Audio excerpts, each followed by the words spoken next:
I want to walk you through an important concept that surfaced during a conversation with a woman who was in her mid-30s, and she was anxiously engaged in trying to build a life for herself that came with peace and comfort and a sense of, I'm doing life right, I'm moving my life forward.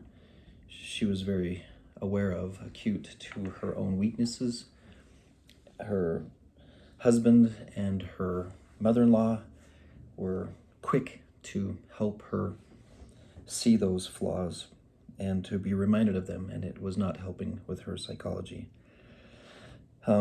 She was raised in the LDS culture and had been fully trained in the concepts of Christ and the atonement, but she had no idea how to apply it psychologically so that she could maintain sanity during her imperfect phase of life.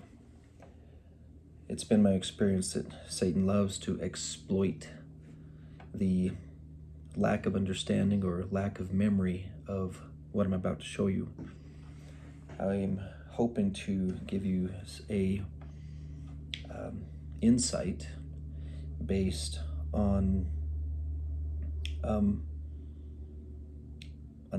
how to, with the intent for you to discover how to use the atonement to be at peace in your incremental and line upon line personal growth.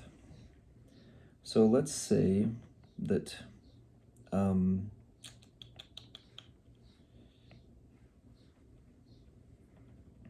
this side of a growth chart represents perfection level or percent, and we are all striving to be 100% perfect. So I'll use this line to represent that. And this is a timeline. Okay. Years. All right. 0 years old. Most of us are not going to live beyond age 100. And so I'm going to use a 100% and a 100 years graph to walk through this concept. Now, let's give ourselves a really ambitious hope. What if we could actually achieve perfection at age 100, where we actually landed here at the top corner? I'm not that ambitious, so as I refer to myself, I'm going to add another notch here far in the distance at, say, year 200 to be super dang motivated. Okay? All right. Now, if we die at age 100 and we are perfect and we go before God for the judgment and we are told, well done, my good and faithful servant. You achieved perfection. Well done, my good and faithful servant.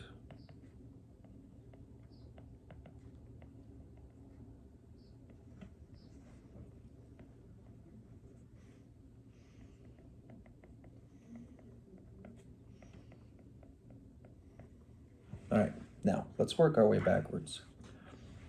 What if we don't make it to age 99? What if we die, or excuse me, to age 100? What if we die at age 99 and we only achieve 99% perfection?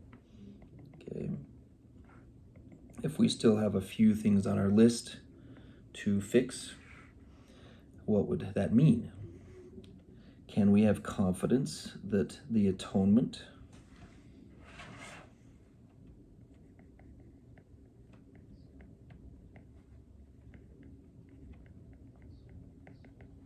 would cover for us if we only had 1 more percent that needed to be filled in? I hope that we're all confident that the atonement is powerful enough to attend to 1% of what's left of our development. What if we are to die at age 80, though?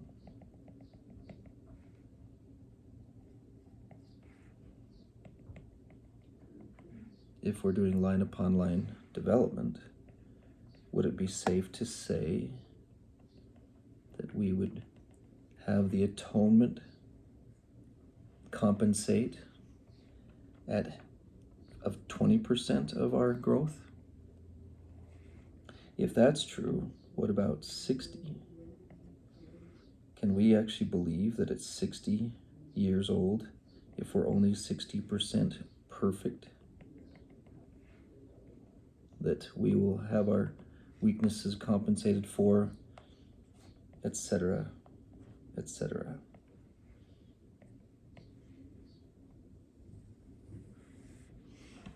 So, first I want you to see the math behind it. I want you to see that it works, this math. Okay? And so, now let's make it applicable. So what I did with this woman is I gave her a challenge. She's all, okay, that's all fine and dandy, but I'm so off track. And so I had her go home and make a list of everything that she needed to work on, everything that was wrong about her. And she was horrified at first, but you might find out this is true as well. One of the things I've learned about Satan is he exaggerates, in her case, to work on list. She found that she had been repeating things in her mind with a little help from the dark side. So she would be listing things, and then she would go, and then the next one, but she'd say, wait, that's already here on the list here. And then the next one, oh wait, that's already on the list here. Oh, the next one, wait, that's already on the list here. So she started finding that she was looping. She was going back over and over again.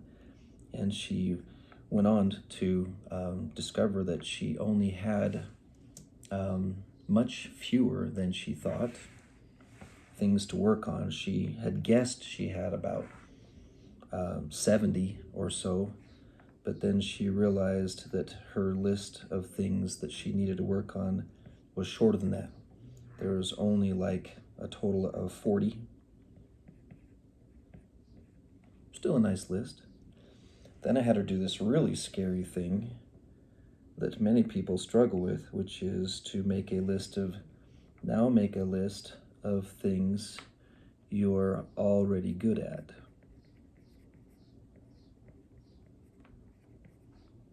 Okay. She struggled, but I helped her find things. Okay. And she found out that her list was a little bit longer than she thought. And so we listed, 25 things that she's good at. All right. Then I got out a calculator and we ran some numbers and we calculated what is 25 out of 40, or 25, you add those two together, it's out of 65. Okay. She's 30 years old. Hey Siri, what's 25 divided by 65? 25 divided by 65 is approximately 0.3846. All right, so Siri tells us that this woman's progress was actually at 38%, and she was only 30 or late 20s, early 30s. So according to this, she was already ahead of schedule. She was above and beyond what was expected of her, where she should only have had to have been this perfect. Okay. Here's my point. Two things. One, when people actually take a closer look to what they are getting right in ratio to what they're getting wrong, one element of discovery of satanic attacks is he makes the list of what you need to work on look longer than it actually is by doing repetitions. So please write down the important characteristics you need to work on. once that list is done, okay, we now observe that what's the percentage, and if you are objective about it instead of consumed by negativity, you'll more than likely find out you're ahead of schedule. And even then, what makes up the difference, okay? The difference is made up by the atonement's compensation, whether it's 20%, 40%, 60%, or 80%. You still are entitled to hear the phrase, "Well done, my good and faithful servant," if you are anywhere near this line. Now, to cap it off, to help this woman psychologically, first I wanted her to feel good about her relationship with God. And then I invited her to prepare her list. And imagine now taking those 40 things. And so if you have 60 years left and 40 more things to work on, right? Let's say that she gains further light knowledge as she goes and she discovers 20 more things over time for a total of 60 major personal development things that she needs to work on over the course of the next 60 plus years.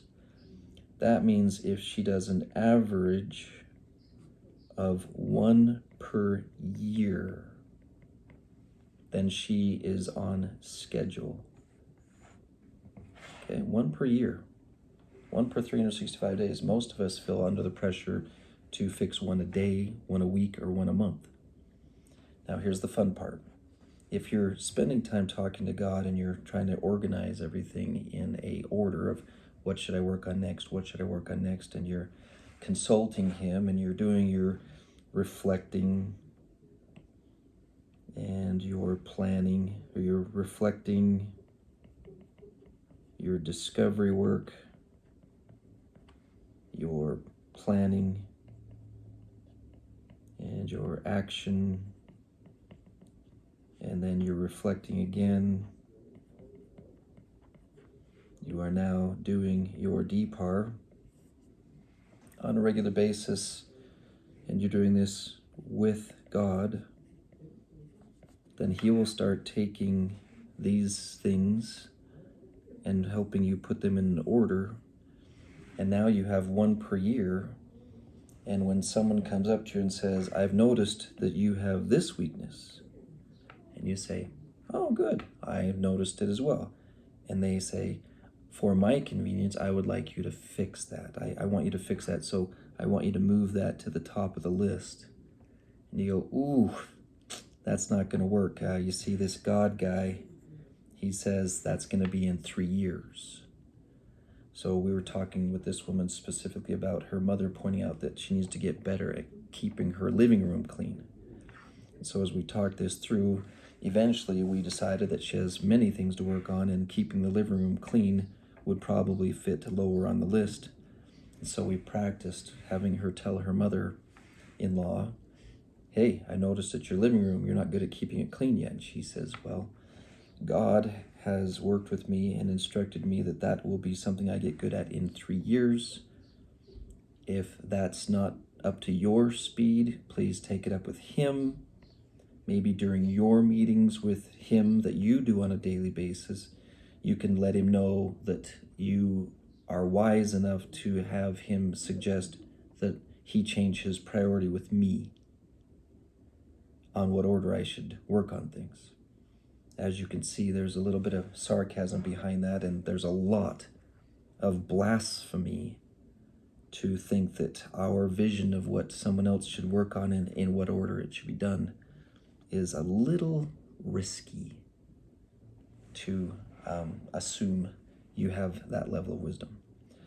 So we have the satanic attacks associated with thinking the list is too long. We have the satanic attack of having us forget the power of the atonement. Unfortunately, we have the satanic attack of other people's opinions of the priority. So I wanted to make sure this was included in what we're talking about today on your relationship with Christ and the atonement. and I wanted you to see it from a scientific and psychological perspective. I hope this is of value to you.